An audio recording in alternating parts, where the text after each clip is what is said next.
साथियों, बहुजन नायकों का जब जिक्र होता है तो पेरियार ईवी रामास्वामी नायकर एक बड़े क्रांतिकारी, एक बड़े आंदोलनकारी, जिन्होंने ब्राह्मणवादी या मनुवादी व्यवस्था की चूल्हे हिला दी थी। पेरियार ईवी रामास्वामी नायकर का जन्म 17 सितंबर को ईरोड, तमिलनाडु के ईरोड में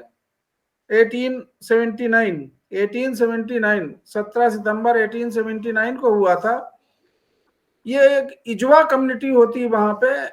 तो इजवा कम्युनिटी में पेरियार का वैसे तो अर्थ होता है दक्षिण भारत में जो गडरिया गडरिया भेड़ चराने वाले, तो दक्षिण भारत में पेरियार उन्हें कहते हैं। तो उनका जीवन शुरू में, बचपन में उनके जीवन में जो अनटचेबिलिटी है, छुआछूत का बड़ा गहरा असर पड़ा था। चाहे वो स्कूल जाते हो, चाहे गांव में रहते हो, चाहे कहीं जाते हो, तो उन्होंने देखा कि जो बचपन में ही लोग उनसे भेदभाव करते हैं, तो उनका मन बड़ा इससे द्रवित हुआ और बहुत परेशान हुए। उनका परिवार यद्यप बहुत गरीब था, उन्हें ज्यादा कुछ पढ़ाई लिखाई का अवसर नहीं मिला। थोड़े दिनों के बाद थोड़ा बड़े हुए तो वे घर छोड़कर चले गए थे, बनारस चले गए। बनारस में साधुओं के साथ वो रहते थे।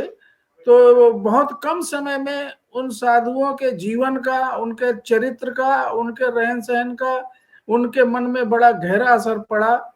जो भी अव्यवस्थाएं, जो उनका स्वभाव था, जो उनका नेचर था, वो कहने के लिए तो साधु थे, लेकिन वो बहुत ही उनका नकारात्मक रवैया था, जिसके कारण वो जो है उससे उनकी आंखें खुल गईं। तो वापस फिर वो लौट आए, परिवार के साथ रहने लगे और थोड़ा परिवार के काम में हाथ बटाने लगे। तो उनका जो दृष्टिकोण था वो मूर्ति भंजक, मूर्ति के खिलाफ, जो उस समय मूर्ति पूजा चल रही थी, बहुत ज्यादा आडंबर और ये सब था, तो उसके खिलाफ था। मूर्ति भंजक के रूप में वो जाने जाते हैं और अनीश्वरवादी थे। ईश्वर पे उन्होंने बिल्कुल विश्वास नहीं किया। अगर पेरियार ईवी रामास्वामी नायकर को पढ़ना है तो उनका एक बहुत प्रसिद्ध जो वाक्य है, जो उनका उद्देश्य है, जो उनका दर्शन है, जो उनकी फिलॉसफी है, सब इसी में है। वो ये कि ईश्वर नहीं है। जिसने ईश्वर का आविष्कार किया वो मूर्ख है, जिसने ईश्वर का प्रचार किया वो दुष्ट है, और जिसने ईश्वर की पूजा की वो असभ्य है। ये है उनका कहना। तो पेरियार ने ईश्वर की जो अस्तित्व है उसको बिल्कुल नकारा कि ईश्वर नाम की कोई चीज नहीं है इस धरती पे।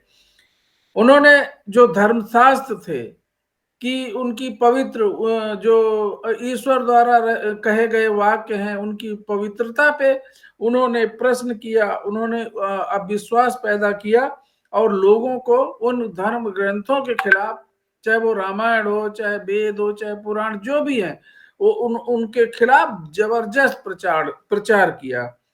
ब्राह्मणवाद के खिलाफ उनके मन में इतना आक्रोश था कि वहां के कुछ लोगों को, गांव के आसपास के कुछ लोगों को इकट्ठा करके एक ठेली जिसपे ये सब्जी वगैरह लोग बेचते हैं, उस पे राम या इन सब की मूर्तियां रख के और लोगों को के हाथ में जूते रख के और उनको पीटते पूरे रास्ते पूरा जुलूस निकालते थे। तो इस तरह से ब्राह्मणवाद के खिलाफ उनका बड़ा आक्रोश था। वे जहां भी मिलते थे, एक उन्होंने चोटी काटो अभियान चलाया, जूता लेके और एक चाकू लेके या कैंची लेके, और जो भी चोटी रखने वाला व्यक्ति मिलता था उसकी चोटी काटते थे। इस तरह से लोगों को एकत्र किया। तो ब्राह्मणवाद के विरुद्ध उनके मन में बड़ा आक्रोश था। जैसे दशहरा होता है, दशहरे में राम की यहाँ पूजा होती है और रावण को मारा जाता है, उसके पुतले जलाए जाते हैं। तो पेरियार ने रावण को पूजना और राम के पुतले जलाए। वहां पे राम का पुतला जलाया उन्होंने। वे, उनका मानना था कि भारत में जब तक ईश्वर का अस्तित्व रहेगा तब तक छुआछूत रहेगी।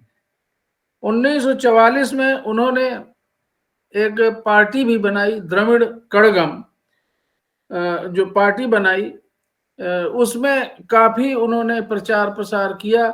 वे बाबा साहब से भी मिले थे, बाबा साहब उनसे बहुत प्रभावित थे। ब्राह्मणवाद के विरुद्ध उनका अभियान था, बाबा साहब ने उनकी बड़ी सराहना की थी। उन्होंने एक पुस्तक लिखी जिसका नाम था सच्ची रामायण। सच्ची रामायण में धज्जियां उखेड़ दी उन्होंने। वो रामायण जो लिखी थी वाल्मीकि या जो भी रामायण थी, उसकी धज्जियां उड़ा दी।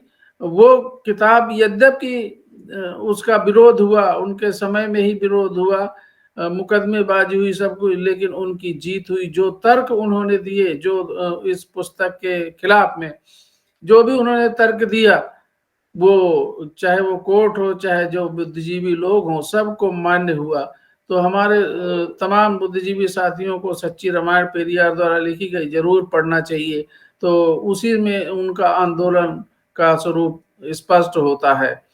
साथियों, ये ऐसे क्रांतिकारी लोग थे जिन्होंने समाज में व्याप्त धार्मिक कट्टरता, आडंबर और जो इस तरह के कुरीतियां थी, उनके विरुद्ध और छुआछूत या अस्पृश्यता के विरुद्ध उनका बहुत बड़ा आंदोलन उनको याद किया जाता रहेगा।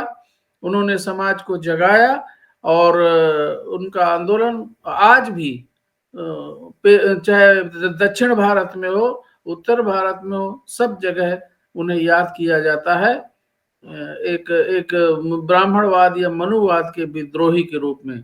साथियों, जय भीम, नमस्कार, नमो बुद्धाय।